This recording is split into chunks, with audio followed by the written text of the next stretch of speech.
She tracked a signal to a building that didn't exist. Or did it? This is Ham Radio Stories. In 2019, a building in Carter County caught fire. 3 floors of county records burned to the foundation. The official cause was electrical. The county poured a concrete slab over the basement and walked away. But 5 years later, a ham radio operator picked up a signal on a frequency that should have been dead silent. A clean carrier, a single chirp, every 30 seconds, like a clock. She tracked it to its source, and the source was underneath that concrete slab. Someone had hidden a transmitter inside a building that no longer existed. It had been sending a signal for 5 years, and no one had been listening until now. June Sato heard the signal for the first time on a Tuesday. She was parked at the overlook on Route 9, eating a gas station sandwich that deserved a better name than sandwich, and scanning frequencies on her mobile rig. 146.430 was an open simplex frequency in Carter County, not assigned to any net or repeater group, just a channel where hams sometimes talked without going through a machine. Most evenings it was quiet. This evening it was not. A carrier, short and clean. Then a chirp, one tone, half a second, and gone. 30 seconds later, the same thing. June set the sandwich down and watched the meter on her radio. When the signal came back, the needle twitched. Weak but steady. Same strength, same interval, same duration. That was not somebody's microphone stuck under a car seat. A stuck mic drifts. It picks up engine noise, seat fabric, muffled radio chatter from the next room. It sounds human even when no human is talking. This sounded like a clock. June pulled a small directional antenna from behind her seat. A tape measure Yagi, 3 elements, built from a design so old it had probably been photocopied more times than it had been downloaded. Lightweight, ugly, effective. She plugged it into her handheld, added a step attenuator inline, and stepped out of the truck. She held the Yagi out, turned slowly, and waited. Strongest signal was roughly northwest, toward town. She noted the bearing, the time, and the signal strength in a notebook she kept in her vest pocket. Then she finished the sandwich. Data is important, but so is dinner. The next morning, she brought it up on the local repeater during the weekly net. She keyed up and asked if anyone was hearing a periodic signal on 430 simplex. A carrier and chirp every 30 seconds started the night before and still going that morning. Dave Kincaid came back and said he had caught it 2 days ago. Figured somebody left a rig on a charger with the transmit button pinned. Annoying, he called it. Then Hank DeVries checked in. He wanted to know how strong she was getting it. June told him S3 from the Route 9 overlook. She had not triangulated yet. Hank asked if she was going to. June said probably. Hank said to let him know what she found. That was Hank DeVries. He said 4 sentences and meant 6. The 2 he did not say were, "That frequency should be quiet, and I do not like things I cannot explain." That afternoon, between survey jobs, June took 3 bearings from different locations around the county. She did what any good direction finder does. She moved, she listened, she drew lines on a map. Route 9 overlook, northwest. Cedar Lane Fire Station, west-southwest. The library parking lot, south-southeast. That evening, she spread her county map on the kitchen table and plotted the lines. They crossed in a tight triangle, less than 100 yards across. The center of the triangle was a vacant lot on Mercer Street. June stared at the map for a long time. She knew that lot. Everyone in Carter County knew that lot. 7 years ago, the building on that lot had been the Carter County Municipal Records Annex. 3 floors of paper, old maps, permits, inspection reports, zoning files, engineering assessments, the kind of documents that small counties accumulate the way attics accumulate boxes. Not because anyone is looking at them, but because nobody has decided to throw them away. On a Thursday night in March, the annex caught fire. The cause was listed as electrical. The building was a total loss. Nobody was hurt because nobody was inside at 11 o'clock on a Thursday night, which was either very fortunate or very convenient, depending on how you feel about coincidence. The county cleared the debris, poured a concrete cap over the basement, and never rebuilt. The lot had been vacant ever since. Weeds, a chain-link fence with a lock nobody checked, a concrete pad slowly being reclaimed by crabgrass and volunteer maples, and now, apparently, a radio signal. June drove to Mercer Street. She parked across from the lot, stepped out with the Yagi, and waited. The meter hit S9. She did not need the directional antenna anymore. At this range, the signal was strong enough to overload the front end of her handheld, even with the attenuator cranked all the way down. She turned in a slow circle anyway. Habit. Good habits do not care whether you need them. The null was sharp and clean. The signal was not bouncing off buildings or reflecting off power lines. It was coming from one direction. The lot, more specifically, from somewhere below ground level. June looked at the cracked concrete and the weeds and the chain-link fence and said, quietly, that this was not ideal. She walked the perimeter of the concrete pad along the north edge, where the cap met the old foundation wall. She found a crack, maybe 2 inches wide and a foot long, running along the joint between the new pour and the original basement.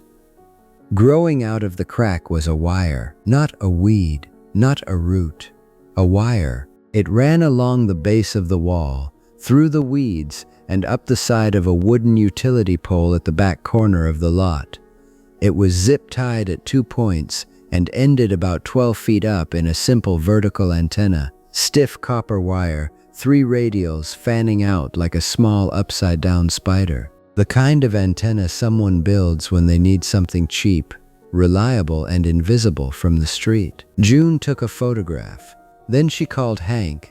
She told him she had found the signal. It was at the old Records Annex lot on Mercer Street. There was an antenna on the utility pole, a wire running underground through the foundation. Somebody had put it there on purpose. Hank asked if she was standing there now. She said she was. He asked about the antenna, and she described it. A quarter-wave ground plane, zip-tied to the pole, feed line going through a crack in the concrete cap and into the basement. This was not a stuck microphone. Hank told her not to touch anything. He would be there in 15 minutes. June said she was not going to touch anything. Hank said she was considering it.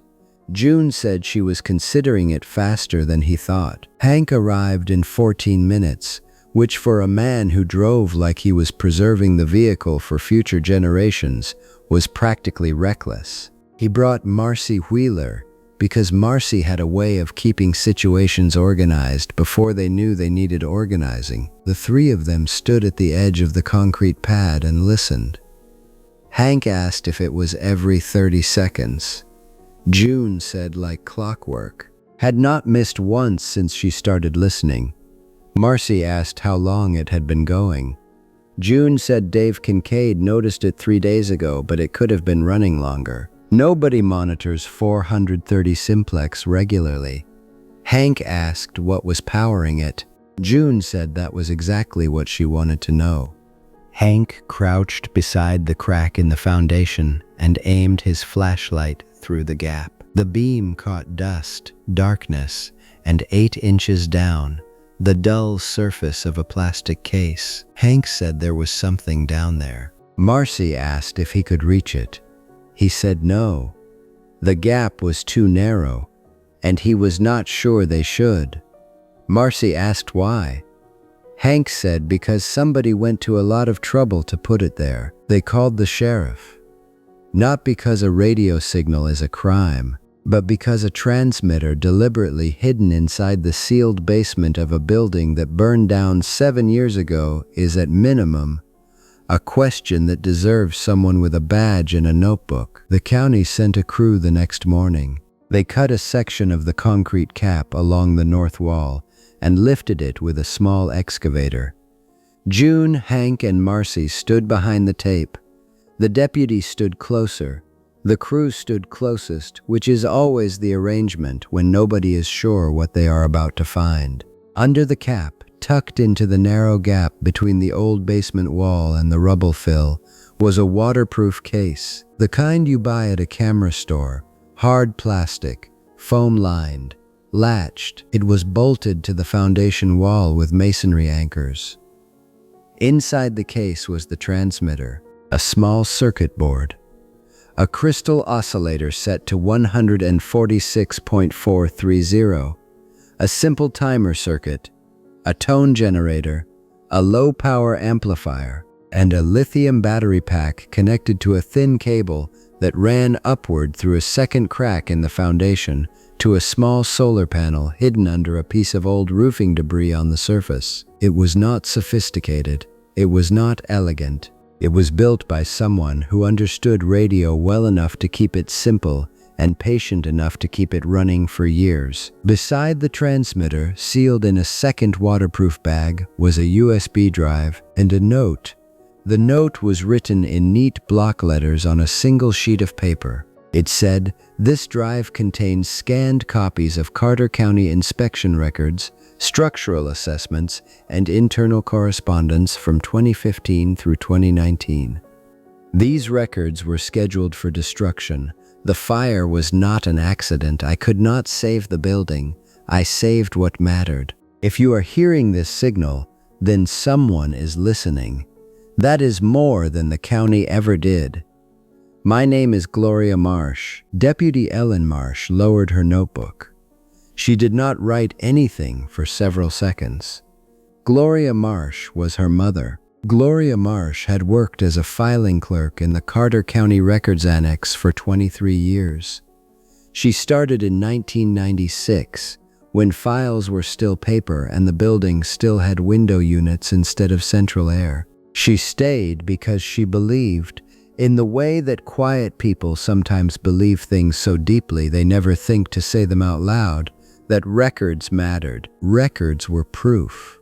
Proof that something was inspected or was not. Proof that someone was warned or was not. Proof that a decision was made, a shortcut was taken, a signature was forged, or a report was filed and never read by the person whose job it was to read it. In 2018, Gloria noticed a pattern. Structural inspection reports for 3 county buildings, the elementary school annex on Birch Street, the senior center on Old Mill Road, and the public works garage on Route 11, had been flagged by an outside engineering firm. Foundation cracks, water damage, load-bearing concerns. The reports recommended immediate repairs. The reports were filed. The repairs were not performed. The reports were refiled. Then the reports disappeared.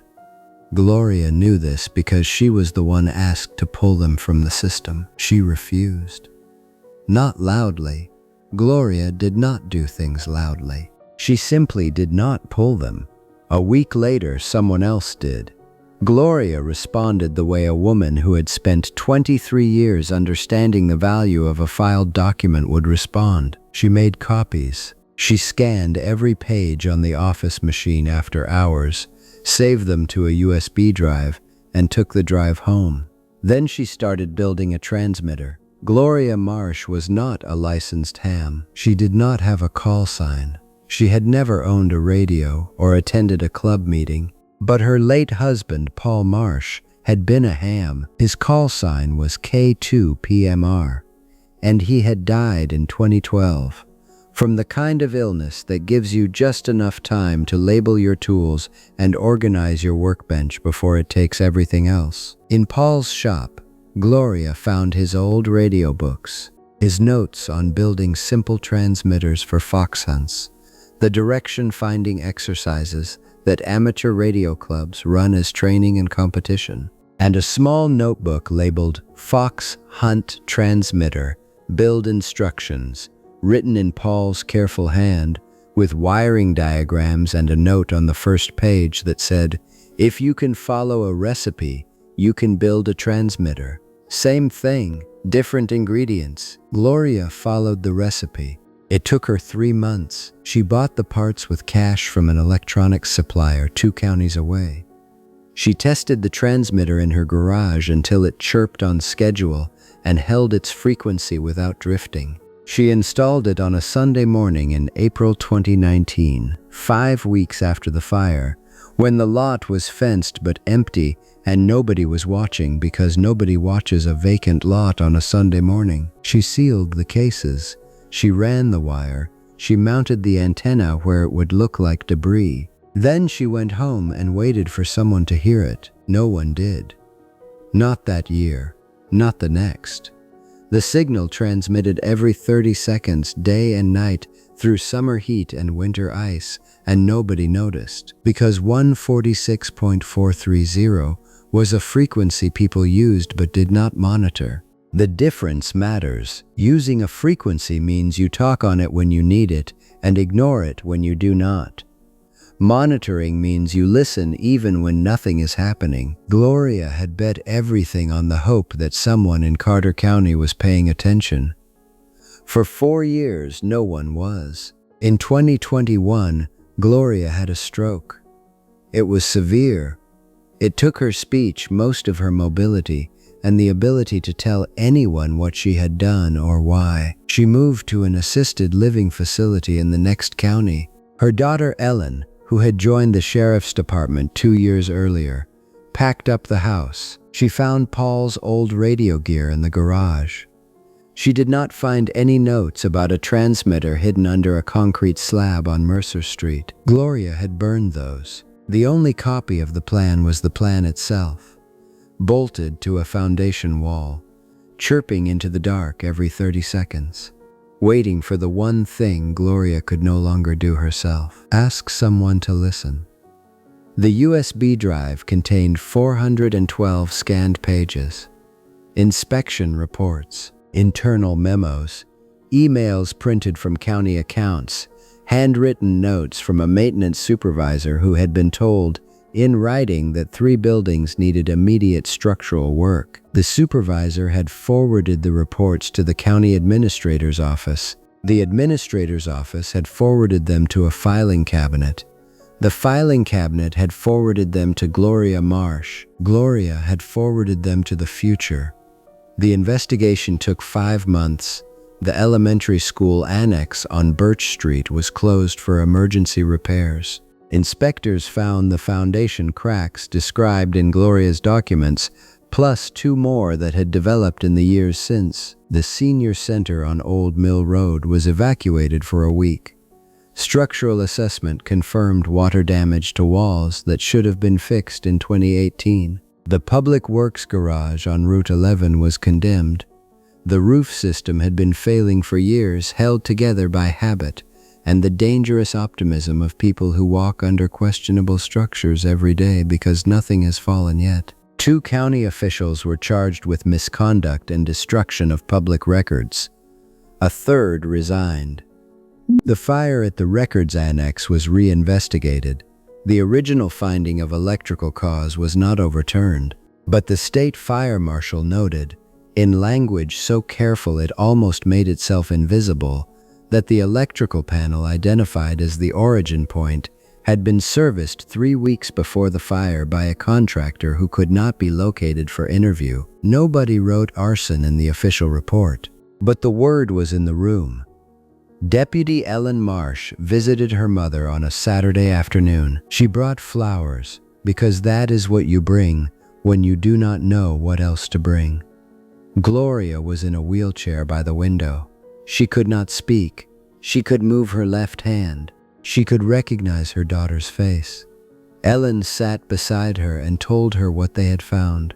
The transmitter, the drive, the records, the school, the senior center, the garage. She told her that 3 buildings full of people were safer now because of 412 scanned pages hidden under a concrete slab on Mercer Street. Gloria listened. She did not cry. Some things are too deep for tears. When Ellen finished, Gloria reached out with her left hand and squeezed her daughter's wrist. Once, hard. Then she pointed at the window. Outside, in the parking lot, a maintenance worker was replacing a light bulb on a pole. Gloria watched him climb, do his work, and climb down. Then she looked at Ellen and nodded. One small nod, the kind of nod that means someone was paying attention. "That is enough," Ellen whispered. "You should have told me, Mom." Gloria shook her head, slowly, not in disagreement, in explanation. Some things cannot be told. They can only be found. Gloria Marsh had understood that the way she understood everything, quietly, completely, and with better documentation than anyone expected. Hank DeVries came to the lot one last time, before the county filled the hole. He stood where the transmitter had been bolted to the wall and looked at the masonry anchors still set in the concrete. He said she was not even a ham. June said no. Hank asked if she had built it from her husband's fox hunt plans. June told him, crystal-controlled oscillator, timer circuit pulled from a sprinkler controller, solar trickle charge on the battery, nothing fancy, just well-built. Hank said it ran for over 4 years. June corrected him, closer to 5. The crystal held its frequency. The solar panel kept the battery alive. Paul's design was solid. Hank said 5 years, and nobody heard it. June said somebody heard it. Hank said eventually. June said eventually is better than never. Hank looked at the antenna wire still zip-tied to the pole. He did not smile, but he came close. He said her husband was Paul Marsh, K2PMR. He used to run the fox hunts at Field Day, built all the transmitters himself, little crystal rigs in PVC pipe, hid them in the worst possible places and made you find them. June said it sounded like he married the right person. Hank said, or she married the right person's radio books. That should have been the end of it. The transmitter was recovered. The records were in evidence. The investigation moved through the slow machinery of county government, which processes accountability the way glaciers process geography, slowly, but with results you cannot take back. The lot on Mercer Street was filled, graded, and fenced. June went back to surveying property lines. Hank went back to maintaining repeater sites. Marcy went back to keeping things organized before they knew they needed it, and Gloria Marsh stayed by her window, unable to speak but no longer needing to. Her message had been received. But there is one more thing. 3 months later, June was running a fox hunt training exercise for the local Ares group. She had hidden 3 practice transmitters in the park along Birch Creek. Small beacons on different frequencies, each chirping at a different interval. Standard exercise. Find them, log the coordinates, bring them back. The newer operators spread out with borrowed antennas and attenuators, and June sat on a bench near the trailhead, monitoring the exercise frequency and drinking coffee that deserved better than a paper cup. At 2:47 in the afternoon, her handheld picked up a 4th signal, not one of hers. She checked the frequency, 146.430, the same frequency. But Gloria's transmitter was in an evidence locker 20 miles away. June stood up. She held the Yagi out and turned slowly. The signal was weak, south-southeast, past the tree line, toward the ridge. She took a bearing. She wrote it in her notebook. Then she sat back down and looked at what she had written for a long time. She did not go hunting. Not yet. Some signals deserve a moment before you chase them. Because Jun Sato had learned something about frequencies and patience and the kinds of people who hide things underground and wait for someone to listen. Not every transmitter is planted by the same hand, but some messages move through the same ground. And Carter County, it seemed, had more to say. This has been Ham Radio Stories, original radio mysteries inspired by the world of amateur radio. Until next time, keep the volume up and listen just above the noise floor.